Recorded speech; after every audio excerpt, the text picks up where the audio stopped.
Fala galera do G-Fights, Diego Ribas direto de Las Vegas para uma entrevista super especial. Steve Erceg, how are you, sir? Yeah, I'm good. How are you? Good, good. Thank you for your time. Let me ask you something. You were fighting for the title. When did you get the chance? When did you get the call uh, to receive the news that you were fighting for the title? So I had my fight in Vegas maybe 3 weeks ago, and then as soon 2 days after I got back, which was probably 5 days after the fight or something, that's when I found out that I could be fighting for the title. What's kind of surprise for you, or you're ready for this call? I was surprised, but my dad somehow predicted that he thought this fight would happen. So at the time, I called him an idiot, but when it actually came to fruition, I was like, I'm gonna have to. I owe him an apology now. So your father told you that you were about to fight for the title right before your last fight? Yeah, so just after the last fight, Dad said, "Oh, I think there's a good chance that you might fight Pantoja in Brazil because the way the division looks at the moment, it's just me and Makayev had a rather poor performance, so he thought maybe I'd be the most likely person to get a call." Oh, your father is a good matchmaker, looks like, huh? Apparently. You just fought a few days ago, like you said. Um, is there time? Is there enough time to prepare yourself to do the camp and be ready for this fight against Pantoja?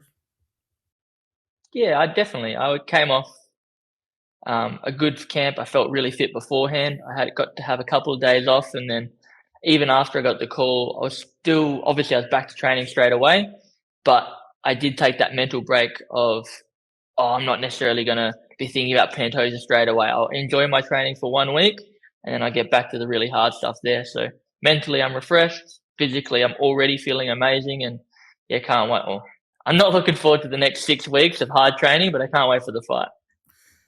I'm sure. Was kind of hard for you to say yes, or you did accept the fight right away? Yeah, I accepted the fight straight away. I've always said I'll fight anybody, anywhere, anytime, and that's what I'm looking to hold myself to. Awesome. You're fighting in Brazil, May 4th. What do you know about Brazil? I don't know a whole lot. Obviously, I know the Christ the Redeemer uh, statue on the top of the mountain there, and I've heard about the favelas and all the people I've met from Brazil that have come to Australia and that I've met in America, that sort of thing. They're all really nice people. Obviously, I'm not going to be Brazil's favorite person when I'm over there. But yeah, hopefully, when all said and done, we can break bread afterwards. And talking about not being the favorite person when you're there, are you ready for the crowd saying "Oh, vai morrer"? You know about that, right? Yeah, I definitely do. I'm excited for it. I've had some hostile crowds in the past, but this is obviously going to be a lot more and a lot more violence. So yeah, I'm very excited for it. I'm going to build off that energy and yeah, give them a good fight. Are you planning to stay a couple days there in Brazil after the fight? Nah, so I think we're staying 1 day after, and then we're going to head to a few different places in South America afterwards. But yeah, not in Brazil. Oh, nice. Where are you going? We're going to I think Peru and Argentina and a few different places. So going to enjoy ourselves. Nice. If you have the chance to go to Machu Picchu in Peru, I would recommend that. Yes, that's definitely on the bucket list for sure. Awesome. You fought. That's going to be your fight number 4, if I'm not wrong, in just 11 months, right? Because your debut was June last year, and now your fight number 4 is going to be May. So 4 fights in 11 months. It's kind of meteoric, right?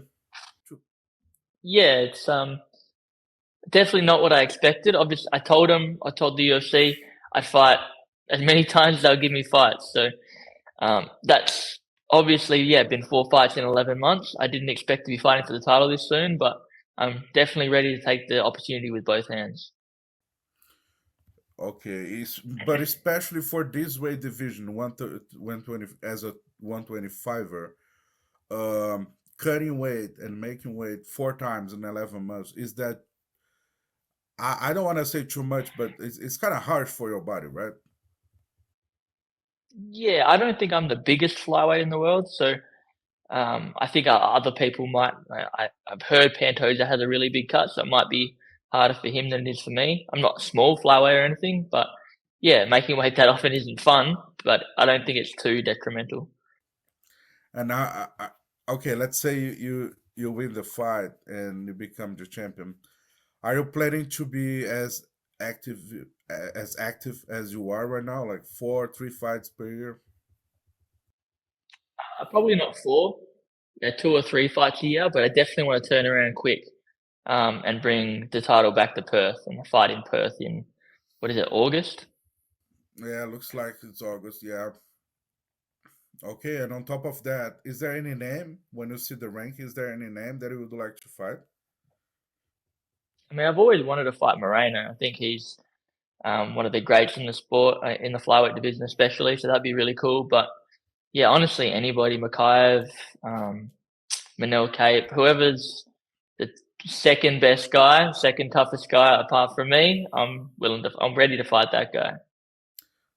Perfect. I like the mindset. Steve, let's talk about Pantoja. Let's talk about the fight. Skill by skill. How do you match up this fight?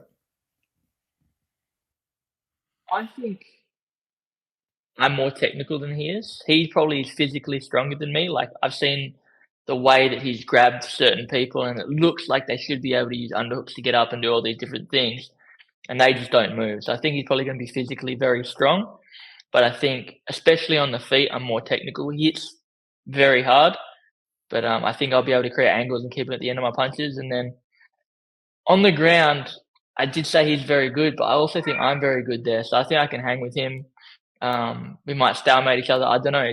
It might depend who's on top, but I back myself very much on the ground. So I think it's going to be a good fight. Yeah, I saw your record. You have a lot of submissions, right? Yeah, I do. A lot of rear naked chokes, especially. Nice, nice. And actually, you fought Alessandro, the Brazilian guy, in November. But your last fight was a remarkable KO, became one of the highlights, right? But and I was checking that yesterday. That was your just your second KO in your career, in MMA professional career, right? So was something that you're not expecting, let's say, or is something like your striking is improving through the years? Yeah, so I try never to expect a knockout, but I really did think I was going to be able to hurt him on the feet. But even though a lot of my finishes are by submission, what my record doesn't show is I've hurt people on the feet or beaten people on the feet to get them to shoot on me, and then I've taken advantage of that. So I haven't necessarily shown a lot of knockout power in the past, but I have shown that I'm decent on the feet, despite what people were saying when I started in the UFC. And then, yeah, it's funny how quickly opinions change. I've gone from I can't strike, but I can grapple to, oh, I'm a great striker now. So, yeah, just try to not zone people out, but try not to value people's opinion too much. Try to really work on my game and let it speak for itself. Perfect. And how important for you is being part of the card that have Jose Aldo coming back from retirement? This is a really weird one for me because he's one of my favorite fighters of all time, and to have him fighting before I fight is just crazy to me. So I would love to meet him. As I said, he's one of my favorite fighters. I hope he doesn't hate me too much for fighting another Brazilian, but yeah, I'm super stoked. Perfect. We all are in Brazil because about this fight, to be honest. And last one for me, Steve. I know you're busy, a lot of interviews to do. Personal question right now. When did this comparison with Steve Carell did start, and when was the first time that you heard that somebody was saying that you look like Steve Carell? Do you think you look like him? I can see some resemblances. Obviously, the black hair, yeah, shape of my face, that sort of thing. I can see it. I've been getting comparisons like that since I was in high school, and that sort of thing. So yeah, he's not the first one I've gotten. I've gotten Novak Djokovic. I've gotten Derek Zoolander. I've gotten heaps of lookalikes over my years, and yeah, try not to take it too seriously. Yeah, make a joke out of it, that sort of thing. All good. Astro Boy, if you don't mind, please look to the camera and send a message for your Brazilian fans. Why should they watch your fight May 4th in Brazil against the Brazilian Alexandre Pantoja? Hey Brazil, you guys should come to the fight in Brazil because we're going to war. We're going to put on a great fight, great show, and yeah, let the best man win.